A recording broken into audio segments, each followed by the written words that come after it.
When you are ready.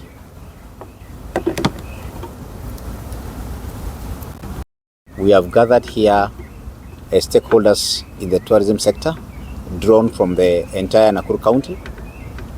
Nakuru County has 11 sub-counties, and we consider tourism, especially maize tourism, as our cash crop and more a key economic pillar.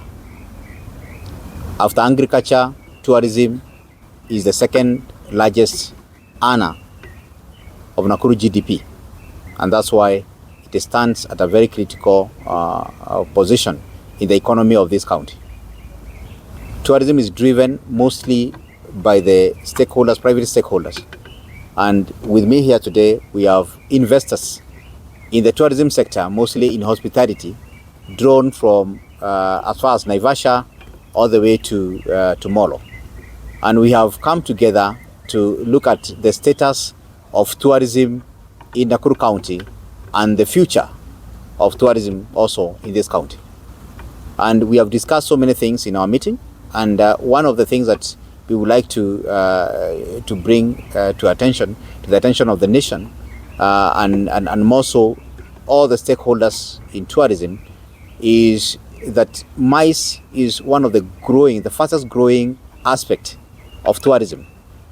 Initially, it used to be what we call the B&B, the bush and the beach, where bushes, where national parks for reserves used to drive a lot of traffic in tourism, and then beaches along the coastline. But things have changed, and now what is pushing tourism is what we call maize, the meetings, incentives, conferencing, and events or exhibitions. And that is what has made Nakuru be a key tourism destination.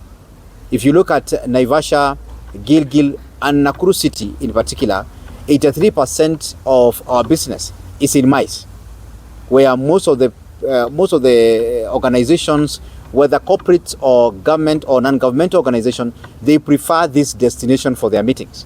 And this has really helped to grow this county and grow the revenue of this county, and also help us get good investors who have come to invest in Nakuru. If you look at the last 10 to 15 years, there has been a lot of growth in infrastructure, especially in hospitality, where all the major big hotels in Nakuru have come during this time, and most of them, if not all of them, depend solely on maize. But there is one thing that we would like the nation to understand, that in maize, people go for meetings in different areas based on different reasons. And most of the meetings that come to Nakuru, especially the whole of Nakuru, come here because of something we call categorization. This categorization is done by Salary Remuneration Commission. And this Salary Remuneration Commission gives or outlines what we call the daily subsistence allowance, or per diem, that will be given to any officer who attends a meeting, a maize program in any area. And that's why they have categorized them into three. The Tier 1 or Cluster 1, which is for cities, Mombasa, Kisumu, Nairobi, and now Nakuru. Then we have Tier 2 or Cluster 2, which is for county headquarters, plus Malindi and Naivasha. And then we have all Cluster 3, which is all these other urban centers or towns. So the remuneration or per diem allowances are different in those categories based on the living standard and the infrastructure that has been put in those areas. Nakuru enjoys both Cluster 1 and Cluster 2. Cluster 1 in Nakuru City and Cluster 2 in Naivasha. And that's how tourism has been able to grow in this area. Naivasha used to be in Cluster 1. It was dropped to Cluster 2.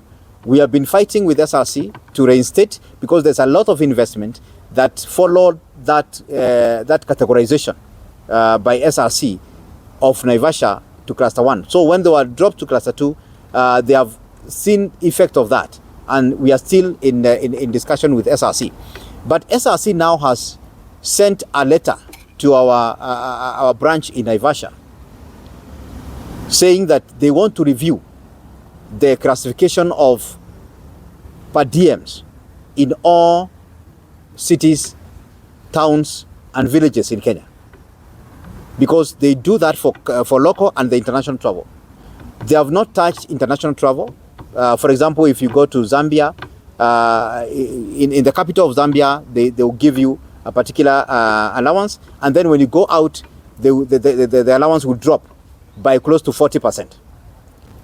In Kenya, they want to make it uniform, that when you go to every part of the country, the per diem will be the same.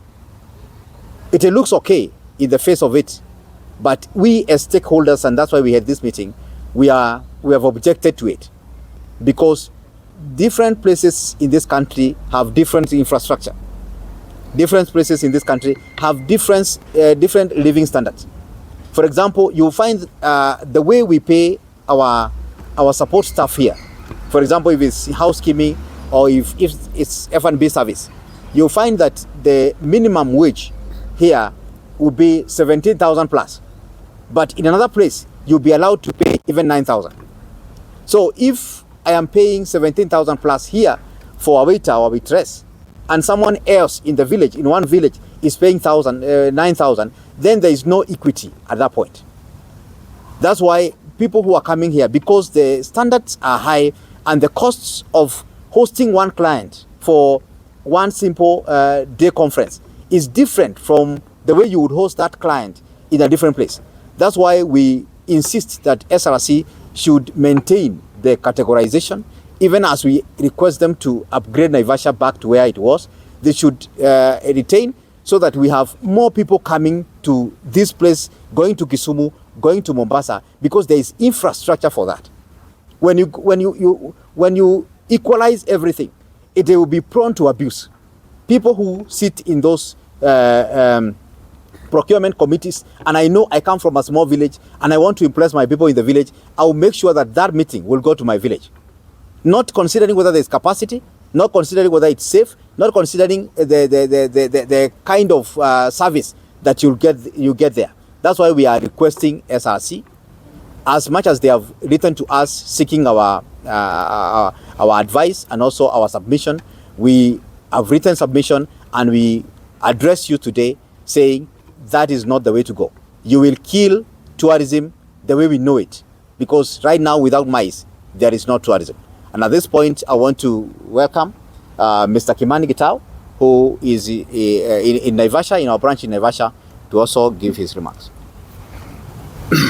Thank you, Chair Mwangi, and the entire committee for the great conversation that we've had today.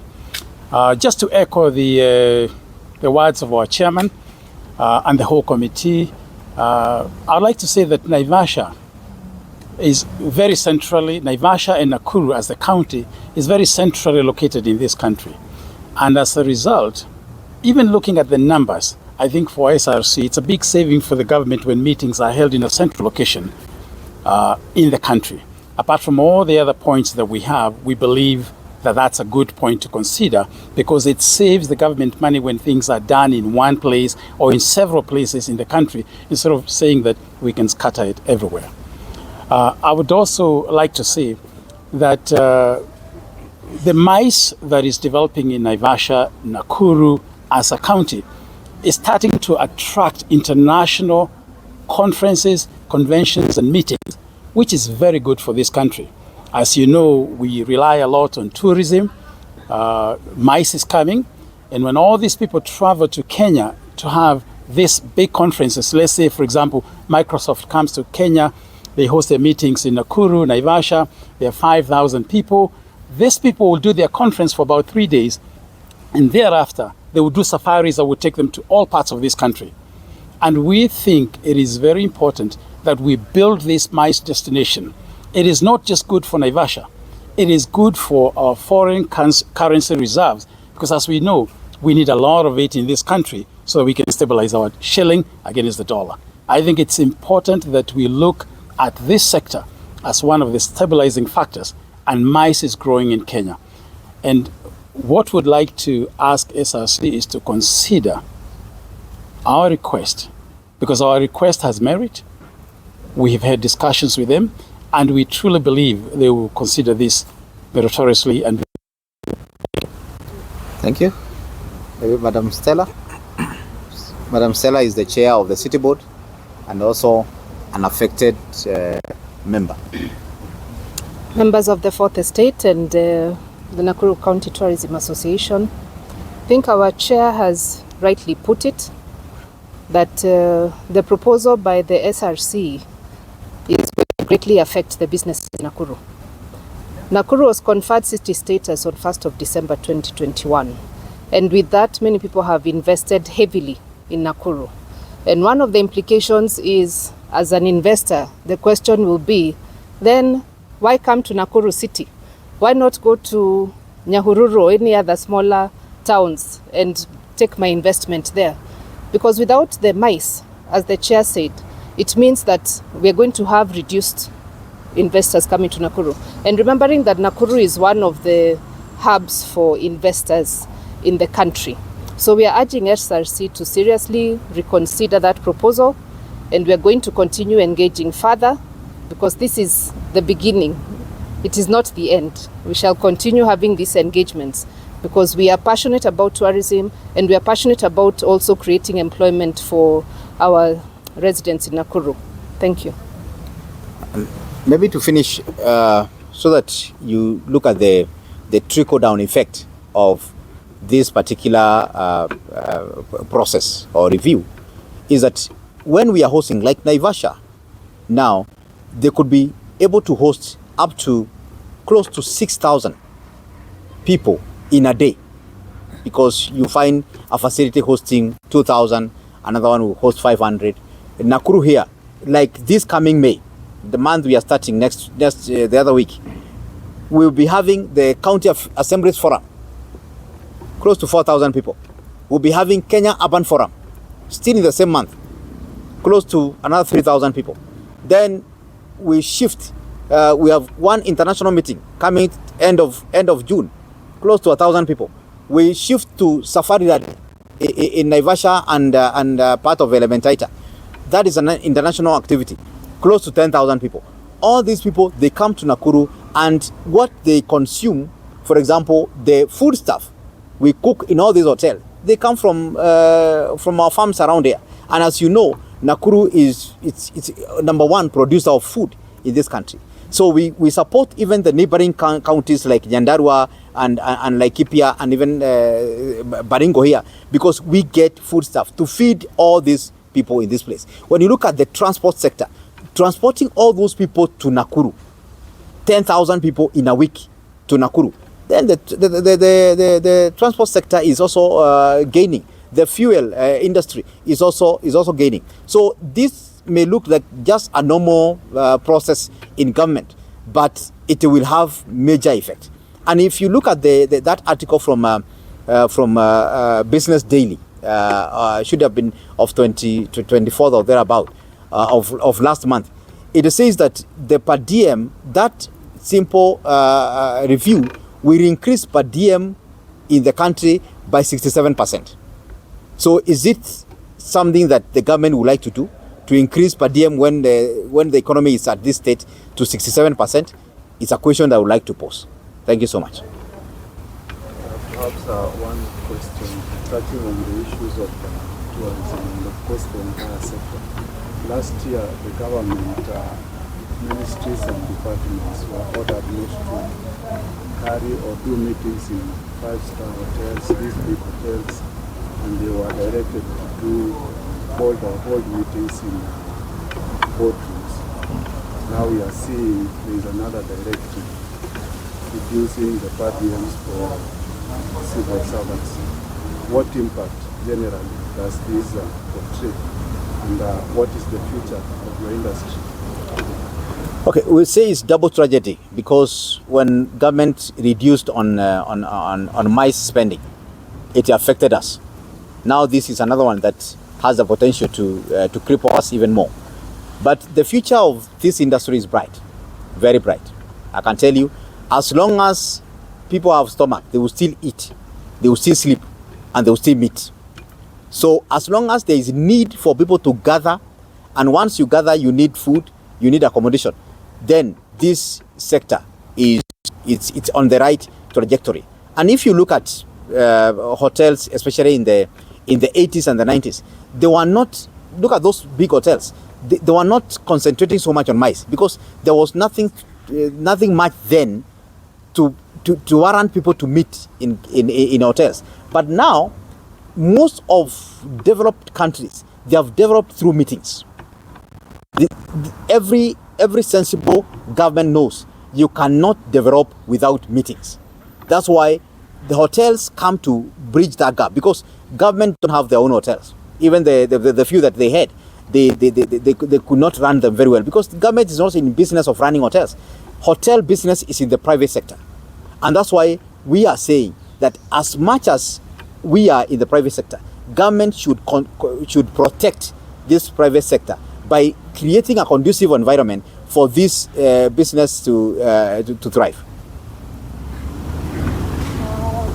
As a new leg of protests are coming back in Nigeria, we have seen tourists previously shying away from coming into the country when this mandamano happened. I don't know, maybe have we felt a ripple effect of the same in this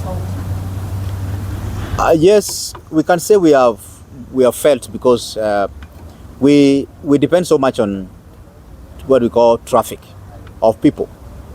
So if people will not be able to move freely because of one political reason or the other, then it becomes difficult for these mice we are talking about to take place seamlessly. So that's why every simple or easy calculation politically affects us. Just like COVID. When COVID came, there was restriction of movement, and that's how we suffered. So any action or inaction by government or by political prayers, it affects us also.